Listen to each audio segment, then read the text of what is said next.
Hello, and welcome to Radical Engagements here at Varn blog. And I was reading Alex Hochili's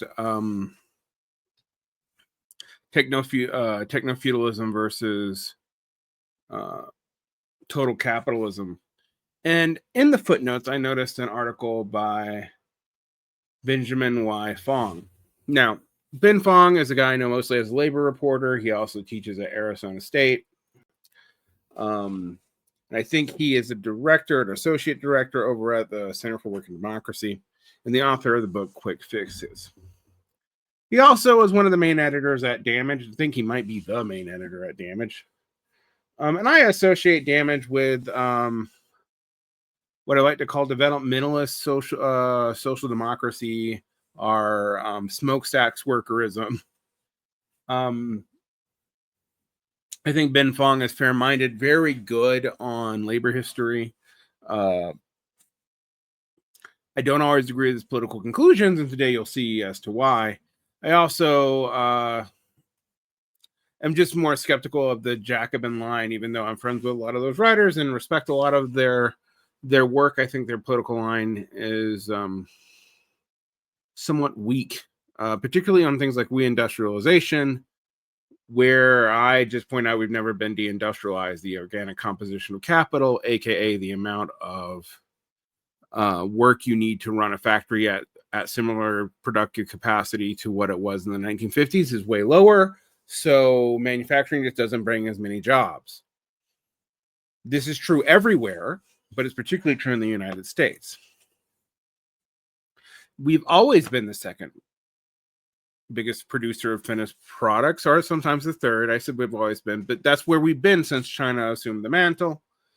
The issue that we have is that we do finished products and high-end early products, and we have a depleted supply chain with depleted warehouse capacities, et cetera, et cetera, et cetera. Now, that's from internal infrastructure more than lack of industrialization. Now, I bring all this up because it's going to become pertinent to today's discussion. And I'm also probably going to say some things about the political and economic theories of Ackerman that might be considered less than charitable. I'm going to try to be as charitable as possible. Ackerman comes up in this debate, as does Dylan Riley.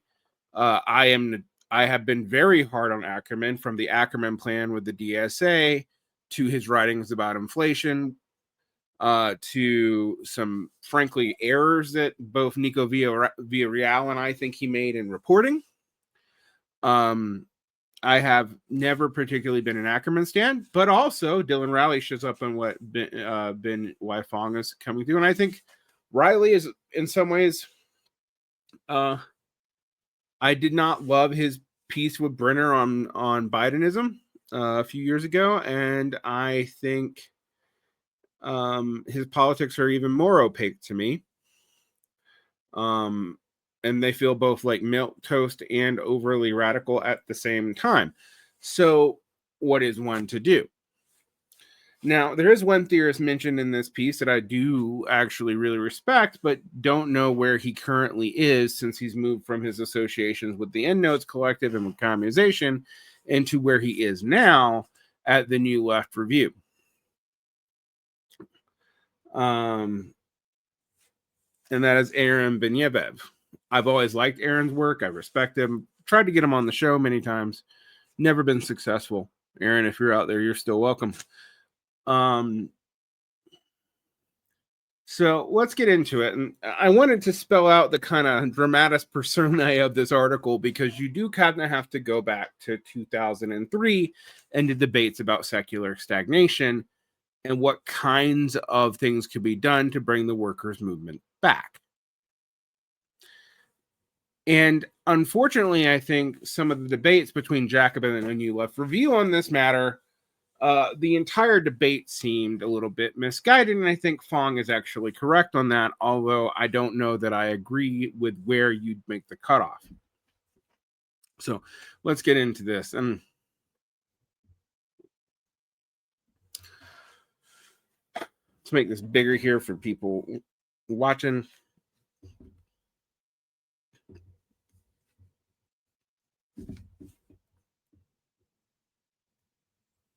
one of the things about post smartphone web design is there's a lot of wasted space now in most web design. All right, on a computer. From politics to theory and back. Debates about the global economic stagnation are unlikely to resolve the pressing political questions they raise. Absolutely, because debates around both empirical and theoretical concerns rarely answer political questions by themselves. Better to tackle politics directly than fall back into theory battles. That depends on whether or not the theory battles actually affect the efficaciousness or success possibility of those political questions. And honestly, I think resolving the problem might be larger than resolving the politics around the problem. And maybe that's where I'm going to diverge from Fong. We'll see. Having made our way through a deep dive into Anwar Shrike's work and then a rapid tour through long wave theory, those of us who have been following the debate between Seth Ackerman and Aaron Benavav and Jacobin about the cogency of Brenner's theory of global stagnation might forget that it all started with a political question. Earlier this year, Dylan Riley, associated often with Brenner, published a short essay in Sidecar criticizing the neo-Kautskyite interest in industrial policy. Now, he's talking about the neo-Kautskyites like Eric Blanc and the kind of productivist Marxist. He's not talking about the political neo-Kautskyites like the CPGB Provisional Committee over in the UK.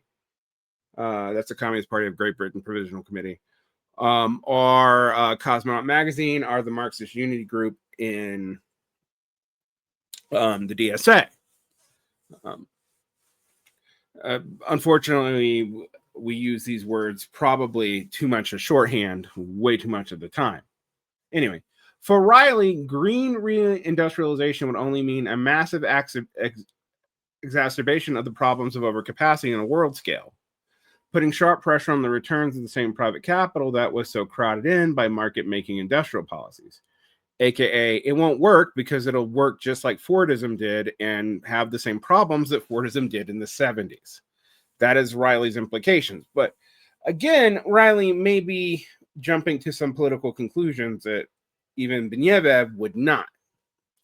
He concludes that no socialist should, quote, have any truck with the self-defeating New Deals, green or otherwise. I tend to be skeptical of New Deals myself.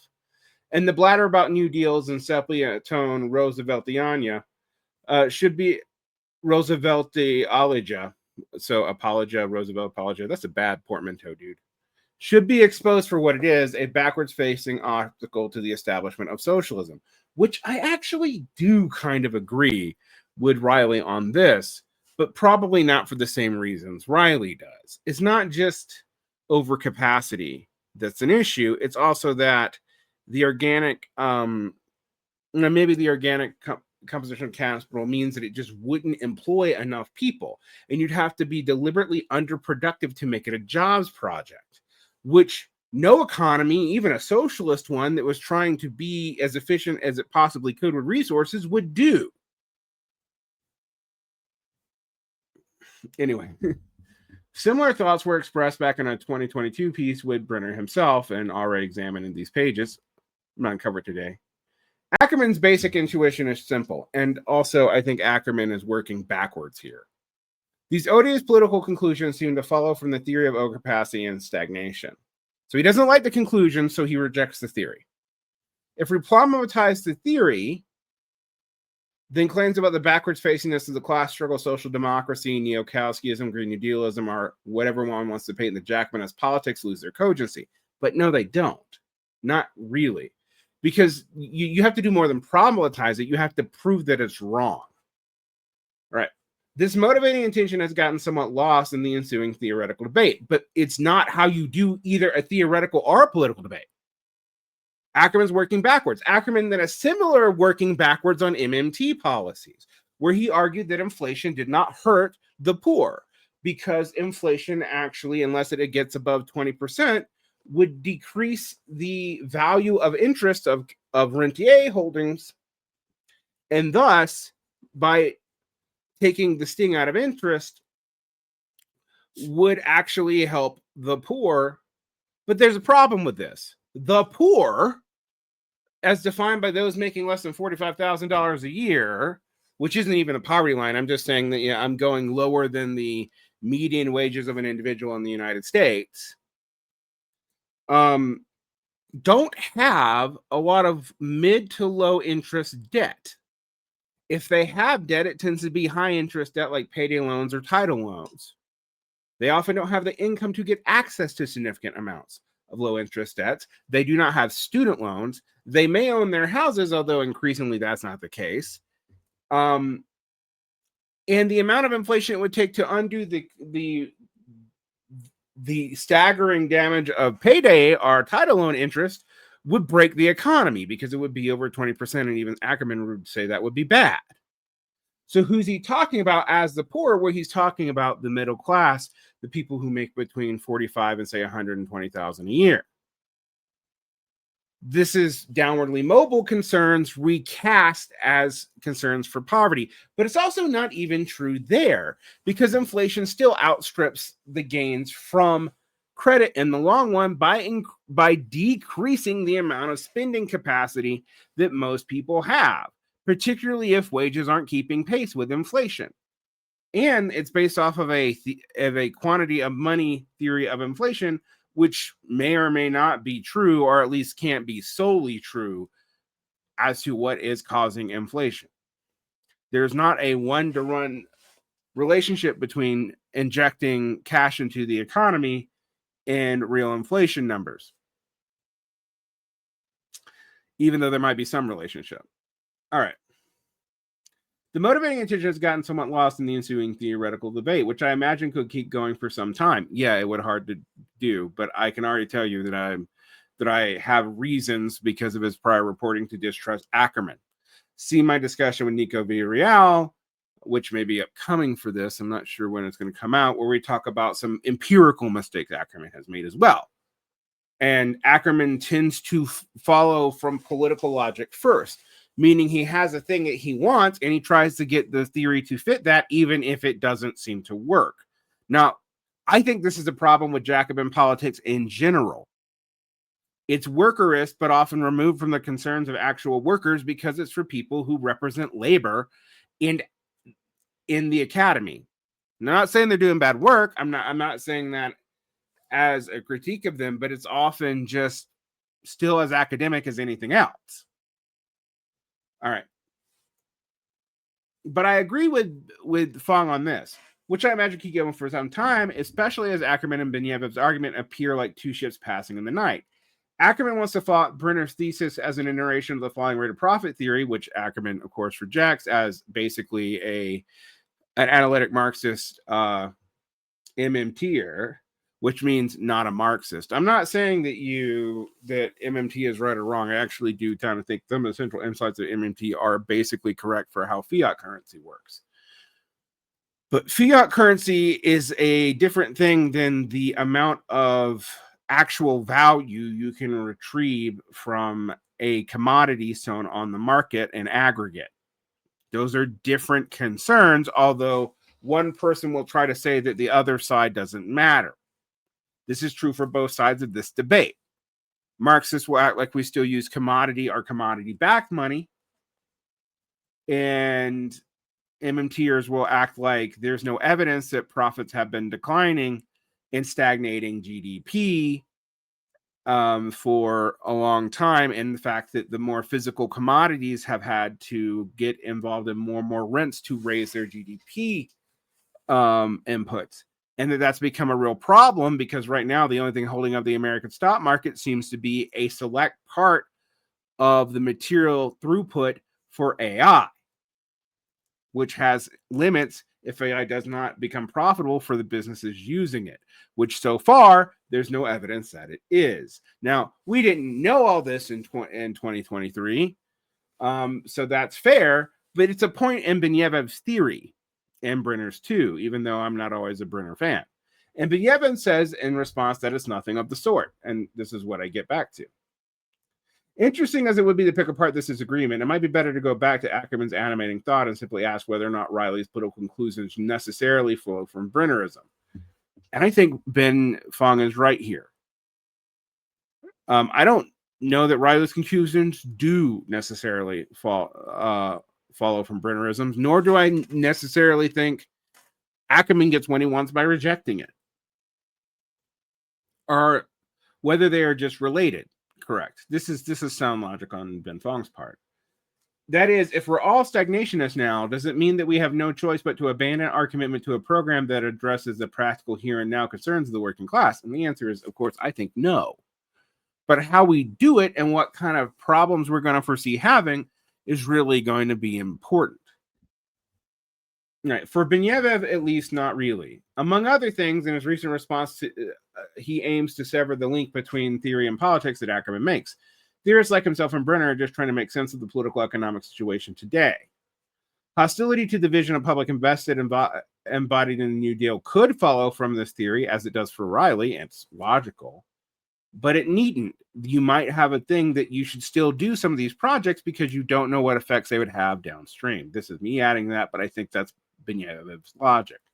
Indeed, Benavav himself claims rather remarkably the secular stagnation might one day be reversed. I mean, even in Henrik Grossman's theory of the decline and rate of profits things, there are variable tendencies and counter tendencies that actually cut against the declining rate of profits and can return profitability. And there's lots of them. All right. And that quote, there could be breakthroughs that radically raise the productivity rates of capitalist economies. I mean, AI was hoped to be one of them. It has not yet done so. He even expressed support for the basic vision behind the Green New Deal, which would involve public investment becoming the main engine of growth. Now, we are in a public divestment period, so none of these guys won what they wanted, but here we are. It doesn't mean that the things today are what they're going to be in the future. In fact, one of my big problems with all this is that even American socialists tend to be stuck in a presentist frame of mind. Instead of looking at trends over generations, they're looking at trends over election cycles. All right, anyway, back to Fong. These concessions are somewhat disorienting. In just a few lines, Benavav admits the stagnation could be reversed by hitherto unseen developments and advocates precisely such a thing in the form of build-out where economic growth rate would necessarily rise for 1 or 2 generations. Well, what are we arguing about then? Well, the thing is, it was Riley and Ackerman arguing because Benavav thinks that there's real problems for this in the long run. That this still looks too much like a capitalist economy and would still have the same problems of a capitalist economy. But you could have efficiencies that if the workers took control, you could do something about. But I don't know that anyone on the Jacobin side actually posits true worker control of the economy. I think the co-ops are kind of that, but industrial policy isn't made by firm co-ops. All right, anyway. One sticking point is the question of overcapacity. The basic issue that there is a worldwide glut of manufactured goods, there is, which seems to indicate that there is a hard limit on the scale and duration of some possible reindustrialization. There is. But also, more importantly, even if you did have reindustrialization, which I don't know where these people think the United States was not industrial in 2022, reindustrialization largely happened in the aughts. It just came with such automation that it could not lead to a pronounced increase in jobs. This is the same mistake MAGA makes, actually, in their attempt to rebuild the American manufacturing industry. We do have a trade deficit, but that's because we are consuming a lot of the world's overcapacity. When we are not the consumer of last resort, the logic of even Chinese investments start to change, and they are. China is adjusting to this fact. Right. Here I'll refer to Dustin Gustella's forthcoming article in the first printed in Damage, which argues, among other things, the problem of overcapacity is always a problem in the capitalist sense. I agree. And that by investing in big, durable infrastructure projects rather than consumer goods, the overcapacity problem does not appear so daunting. Only if you have workers' control of how those infrastructure projects are built, because the teleological logic of those infrastructure projects really matters. Are they built to generate short-term profitability, or are they built to generate long-term infrastructure? Those are desperately different things, and you do not have the political conditions in the United States to do that. So as I think Benavov's going to mock, Fong's going to eventually mock Benavav future orientation, there's still a problem in this line of thinking that is also a problem of future orientation. There are plenty of bridges to be rebuilt in the United States and to be built more permanently and with better materials that are more ecologically friendly. And so once we run out of them, what should prevent us from building more schools, social housing, and hospitals? Well, the thing is, you need a growing population to build more schools, social housing, and hospitals. Otherwise, you're just wasting resources. You don't just build shit to build shit. I mean, you do build some additional capacity. China's done that, etc. I'm not saying it's always worked out for China, but it's also not been the great disaster a lot of liberals have predicted it would be. But we have been working on undercapacity for a long time and undercapacity in infrastructure and overcapacity in manufactured goods. All right, Benavav and company might rightly reply that overcapacity removes the incentive for private firms to keep the green revolution going. They're right. They're just right about that. They are justified in their skepticism because, absent an organized working class or strong coercive entity like the Chinese Communist Party, private firms would have no reason to invest in capital-intensive, low-profit margin endeavors. In fact, yes, because one of the things that this assumes is what Nico Villarreal would call a high investment, moderate to low exploitation economy. We live in the opposite of that. We live in a low investment, high exploitation economy, which is not feudalism, but does recapitulate some of its dynamics, which is why the neo-feudal thesis makes some sense, even though, I want to put this out, it doesn't actually really hold as an analogy for what is going on. All right. But this could lead us back to the question of how to rebuild the countervailing force capable of disciplining capital in order to make the kinds of investments we would like to see. And I think Fong is definitely right here. But this gets us back into the whole problem that I've had with Bernieism from the beginning. And I'm not saying that Fong's a Bernieist. I'm just saying that this is the problem. You need a working class movement to make these infrastructure investments possible. But to have a working class movement, you need the infrastructure investments to make it more viable. It's a circular problem. All right, back to this. Thus, we spit back to the political terrain, where unfortunately, even the stated necessity of public investment in social development and climate mitigation and adoption will not dissuade those who wave the revolutionary socialist banner for the crest to root out the reformist. I mean, sure, but that's not particularly relevant. They don't have a lot of power, do they? They just annoy you on Twitter, or X, excuse me. I'm going to quit dead naming X, I guess. But then a more direct response is required. One that contests the idea of President Brennan Rowley and Benavov's writing, there's a significant contingent on the contemporary left that aims for a class compromise. Well, there is a significant contingent on the contemporary left that aims for a class compromise. And that's not just a reformist issue. As Vivek Chibber says here, if through the process of intense struggle we end up at the renewal of social democracy, so be it. But the thing is, you haven't ended up anywhere, guys. You're all losing. Like the idea that the Jacobin crowd is somehow more practical than the New Left Review crowd or even the communizationists is false, because none of you have a political answer to the circular problems that you've assumed. For communization, it was riots. For Benavav now, I'm not quite sure, actually. For Chibber, it's the renewed social struggle and trying to control the PMC, which seems to be happening perfectly fine in a reactionary regime that is doing still all the disinvestment that these people do not want. 2 years in hindsight, this seems to still miss the forest for the trees, even though I think I can be sympathetic to Fong's wondering about what this debate is about. If Benavav says some of this stuff should still be done, that it's not really a political debate in the immediate sense between Ackerman and Benavav, but a political debate in the long-term sense between Ackerman and Benavav.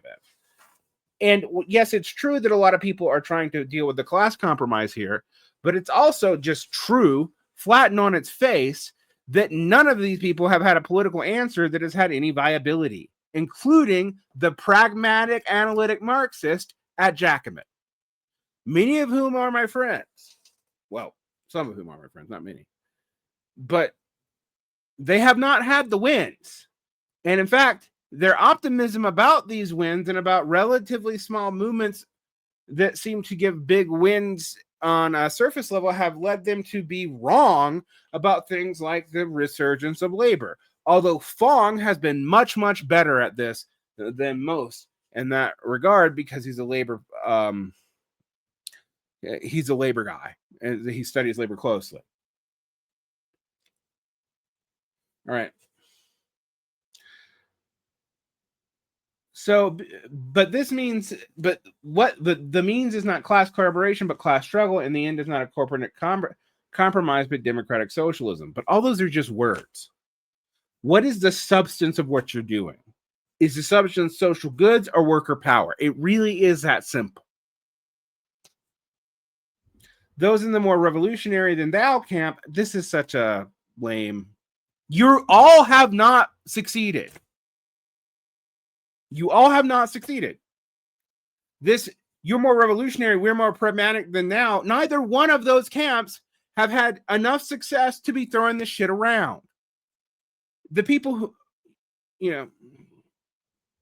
would do well to stop characterizing the so-called neo-Kaskites as if our political horizon is Medicaid expansion.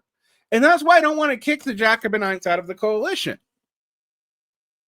I personally still think we have to work with them. They're comrades. My point is not the more revolutionary than thou camp either. It's that will this work for long enough for it to not discredit socialism in the long run? Because the last thing you need is another social democratic cul-de-sac failing. If we dispense with the revolutionary versus reformist battle and see democratic socialists as doing more than stupidly thinking they can get some compromise during the downswing, what are the political implications? Well, what are they? Because I really do want to know myself. Perhaps it's all just rhetorical. Ackerman rightly worries about political pessimism that might flow from the emphasis on economic stagnation. How are we to convince unionists to fight if everything approximating the post-war prosperity is off the table for good? Well, how can you convince them to fight if when they go to ask why you haven't delivered something like that post-war prosperity, you still can't? Seems to me like you're stuck in that cul-de-sac either way.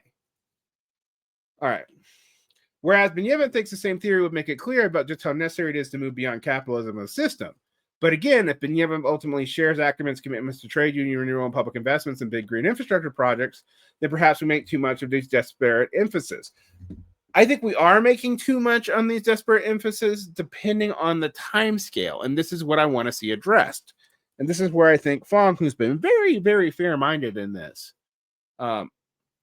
may depart from me. All right. Still, there is something about Benavav's conclusion that is a cause for concern already hinted at above. No, his concession of the Green New Deal is one wherein the economic growth rate would necessarily rise, but only for 1 or 2 generations. Like some Green New Deal advocates would hope for the last stimulus, Benavav wants one last effort to reshape the economy, but why only one? Well, because he doesn't think that under a capitalist investment scheme, you could do it more than once without discrediting socialism, because it will eventually stagnate. That's what he's arguing. Well, because the hope, as he says, for a low investment socialist future. Well, I actually think low investment socialist future would be weird, but why are we talking about investments in that sense in the long run? What about transitions did people miss?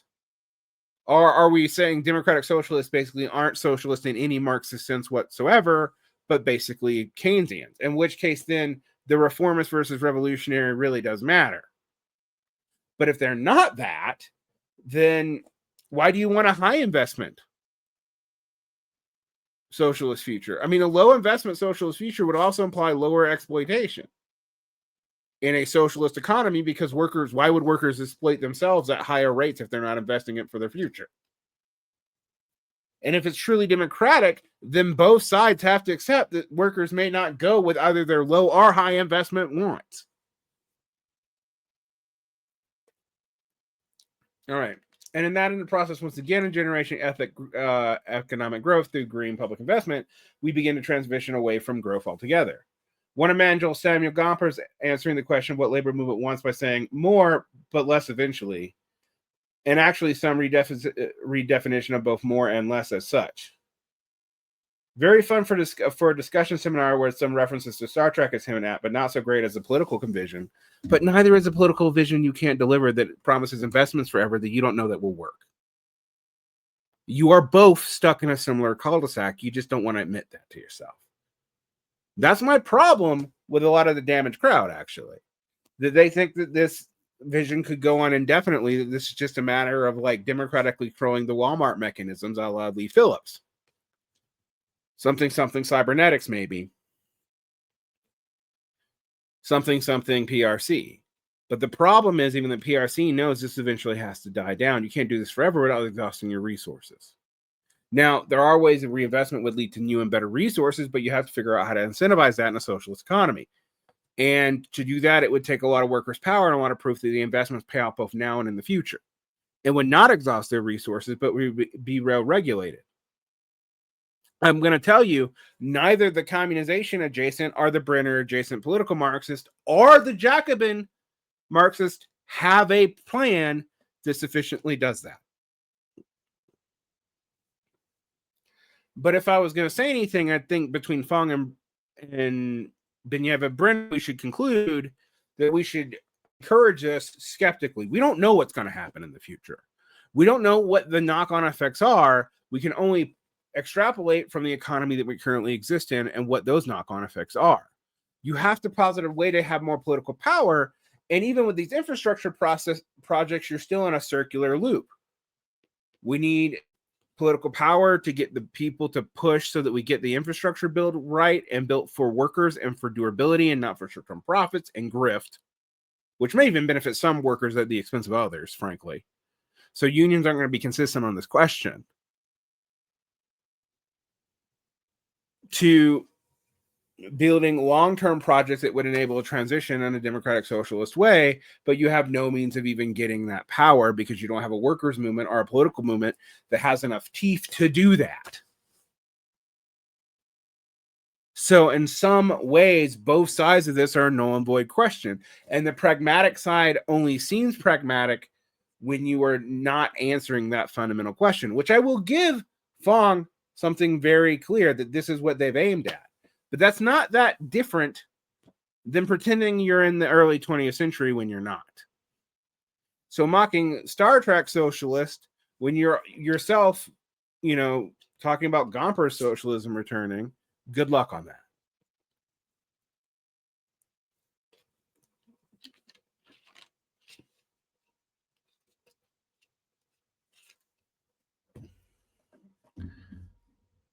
We have, I'd like to thank Elijah becoming a $10 patron of Kano Kohanan over at Varn blog Patreon. We have a Patreon. You can get more material for as little as $4 a month, and we'd really appreciate it.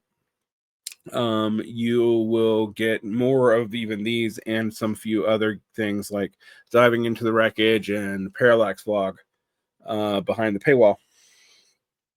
Usually it's between 2 and 4 additional things a month, and a couple more article and or book discussions.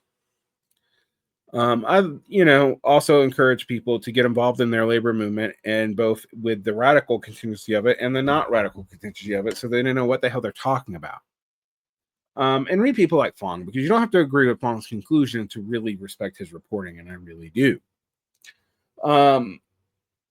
You can tell I have a little bit more frustration from Ackerman because I think he works I think he actually works with motivated reasoning across the board. And I think everybody is pretending they have a political solution that they don't have. I'm not here to be a doom and gloomer, but the unions aren't growing.